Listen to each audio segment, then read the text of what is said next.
The first time Ethan Caldwell saw me bleed, he laughed.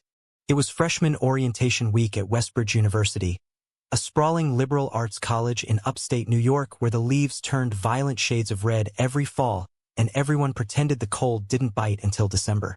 I was 17, young for college, skipped a grade because I'd always been the quiet kid who finished early, and still trying to figure out how to walk through crowds without shrinking. Ethan was 19, already a sophomore, 6'2" with the kind of easy confidence that came from never having doubted his place in the world. Quarterback of the club football team, economics major with a trust fund, he never mentioned but everyone knew about anyway. He wore his privilege like cologne. Subtle, expensive, impossible to ignore. That afternoon in the student union, during the chaotic icebreaker games, someone knocked my water bottle off the table. It hit the floor and exploded, soaking my sneakers and the cuffs of my jeans. I bent to grab it, face burning, and Ethan, standing 3 feet away with his arms slung around some girl's shoulders, looked down and said, loud enough for the whole circle to hear, "Careful, fag. Don't want to make a mess on the carpet." The word landed like a slap. The laughter that followed felt physical, a wall of sound pressing me smaller. I straightened, cheeks flaming, and forced a shrug. "It's just water," I muttered, but my voice cracked on the last syllable. Ethan smirked, turned back to his friends, already dismissing me. I spent the rest of the hour avoiding eye contact, pretending the humiliation hadn't carved itself into my chest. I didn't know then that he knew, that someone in my high school had whispered it during the summer, or that he'd seen the way I looked too long at certain guys in the locker room back in senior year. I didn't know he was testing a theory. All I knew was that from that moment, Ethan Caldwell decided I was his favorite target. Over the next 6 months, it became routine. A shoulder check in the hallway that sent my books flying. A whispered faggot when we passed in the dining hall. Once, during a group project in intro psych, he accidentally deleted my section of the shared document the night before it was due. I stayed up until 4 rewriting it while he posted a screenshot of the blank page to the class group chat with the caption, "Guess someone forgot to pull their weight, lol." I never fought back. Not really. I told myself it was easier to disappear. I changed my routes across campus to avoid the athletic center. I ate in my dorm room instead of the cafeteria. I stopped raising my hand in classes we shared. Survival looked like invisibility. But invisibility has limits. Spring semester, junior year for him, sophomore for me. I started dating someone quietly. Mark, a film major with gentle hands and a laugh that made my ribs ache in the best way. We kept it private. Late-night walks around the lake, study sessions in empty library carrels, kisses stolen in the shadow of the science building. For the first time since orientation, I felt solid. Seen. Until the night of the spring formal.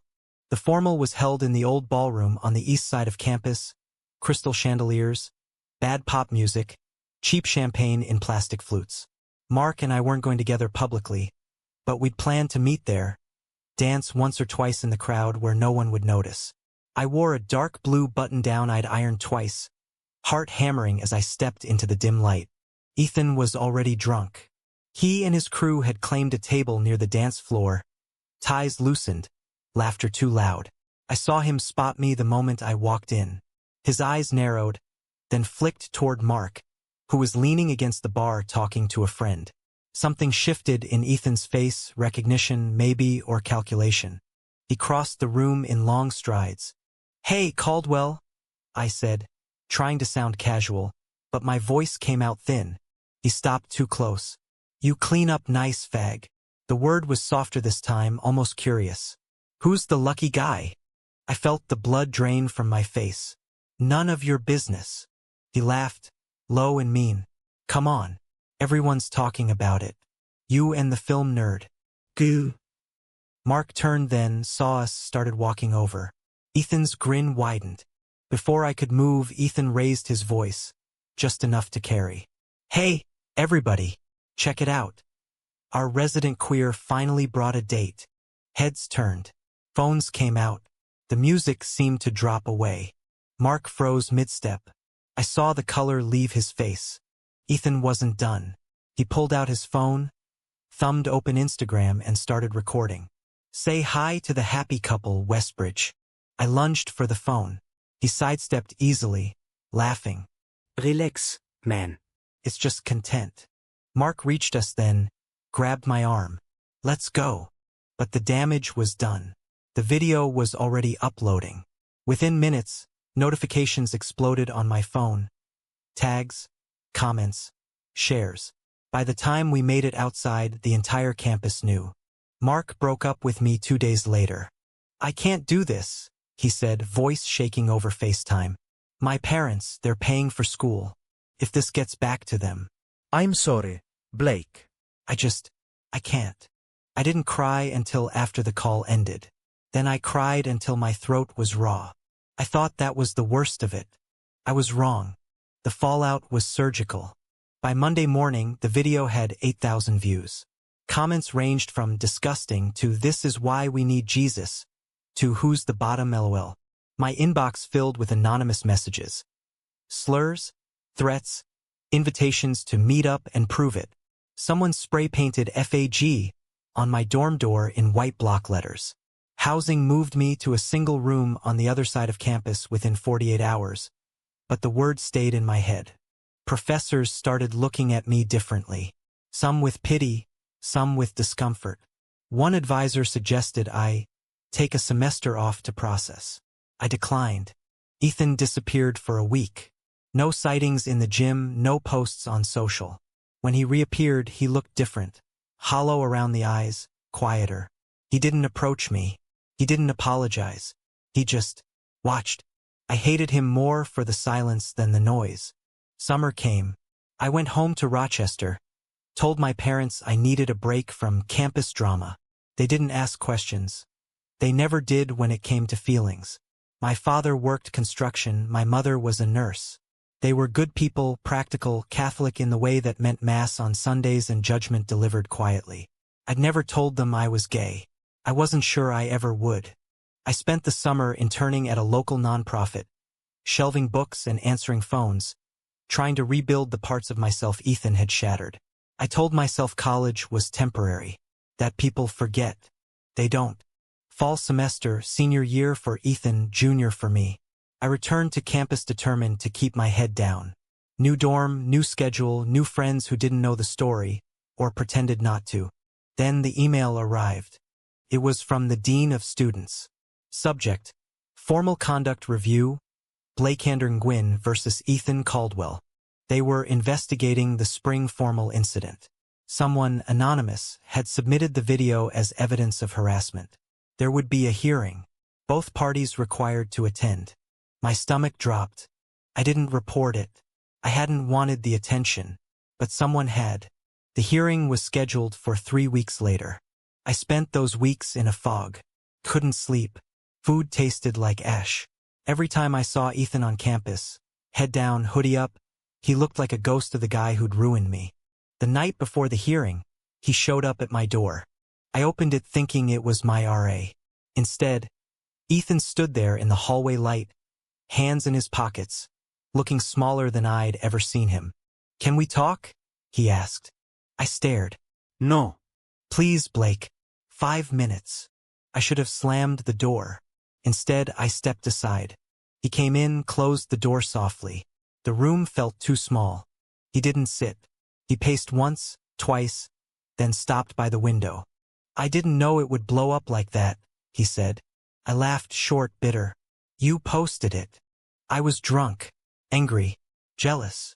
"Jealous," I echoed. He looked at me then, really looked. "I'd been watching you for years. The way you carried yourself. Quiet, sure.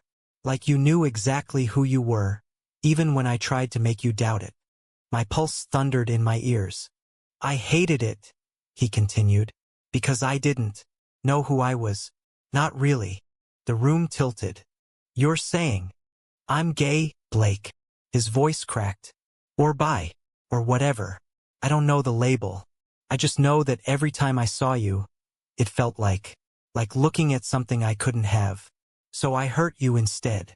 I felt sick. You outed me to protect yourself." "Yes."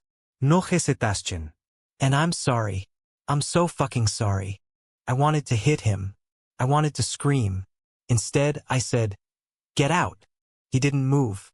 "The hearing tomorrow, I'm going to tell them everything. That it was me. That I started it freshman year. That I recorded it. All of it. Why? Because I can't live with this anymore." He swallowed. "And because you deserve justice." I stared at him. The boy who'd made my life hell was standing in my room asking for, "What? Absolution?" "I don't want your confession," I said. "I want you gone." He nodded once. "Fair." He left without another word. The hearing happened in a small conference room that smelled of stale coffee. The dean, 2 faculty members, a student rep. Ethan arrived last, tie knotted crookedly, eyes red. They read the charges. Harassment, creating a hostile environment, dissemination of private material. Ethan stood when asked if he had anything to say. "Yes," he said. "Everything in the complaint is true. I targeted Blake because I was ashamed of my own feelings. I bullied him for years. The video was my fault. He never provoked me. I did this." Silence. The dean looked stunned. "Mr. Caldwell, you're aware this could result in expulsion?" "I am." They recessed for deliberation. 40 minutes later, they returned. Suspension for Ethan 2 semesters. Mandatory counseling. No contact order. For me, nothing. The record would note the incident as resolved in my favor. I walked out numb. Ethan waited in the hallway. I stopped. "You didn't have to do that." "I did." He looked at me like he was memorizing my face. I'm transferring. "Different school. Far away. You won't see me again." "Good," I said. But the word tasted hollow. He nodded, turned, walked away. I thought that was the end. It wasn't. Winter break came early for me that year. I went home, told my parents I was stressed about finals. They bought it. I spent Christmas helping my mom in the kitchen, watching football with my dad, pretending everything was normal. But nothing was. The suspension made news on campus, anonymously posted threads. People speculated. Some defended Ethan. "He's not a bad guy, just confused." Others vilified him. A few reached out to me privately. Apologies, offers of support. I didn't respond. I kept seeing his face in that conference room, raw, unguarded. The boy who'd laughed at my humiliation had looked broken when he confessed. I hated that it mattered. Back on campus in January. The snow was thick and the air hurt to breathe. I threw myself into classes, joined a writing group, started running in the mornings to burn off the anger that still simmered under my skin. Then the letter arrived. Handwritten envelope, no return address. Postmarked from Colorado. "Blake, I don't expect you to read this. I don't deserve it. But if you do, know that I'm trying to fix what I can. I'm in therapy, twice a week. It's hard. My parents pulled me out of Westbridge, sent me to a small school in Denver. They think it's because of academic pressure. I haven't told them the truth yet. I'm scared. I keep replaying everything. Freshman year, the water bottle, the deleted files, the video. Every time I hurt you, I told myself it was just words, just jokes. But it wasn't. It was me trying to keep you small so I wouldn't have to face how big my feelings were. I'm not asking for forgiveness. I know I don't get that. I just wanted you to know I'm sorry, not the easy kind, the kind that costs something. I'm paying every day. If you ever want to talk, I'll listen. No expectations. Ethan. I read it 3 times. Then I burned it in the dorm sink, watching the flames eat his careful handwriting until only ash remained. But the words stayed. Months passed. Spring arrived. I started dating again, slowly, cautiously. A guy named Daniel from my poetry seminar. Kind, patient. He didn't push when I flinched at sudden touches. One night, walking back from the library, I saw a figure leaning against a lamppost outside my building. Tall. Familiar. Ethan. He looked different. Hair longer, shoulders less broad. Like he'd lost weight. He straightened when he saw me.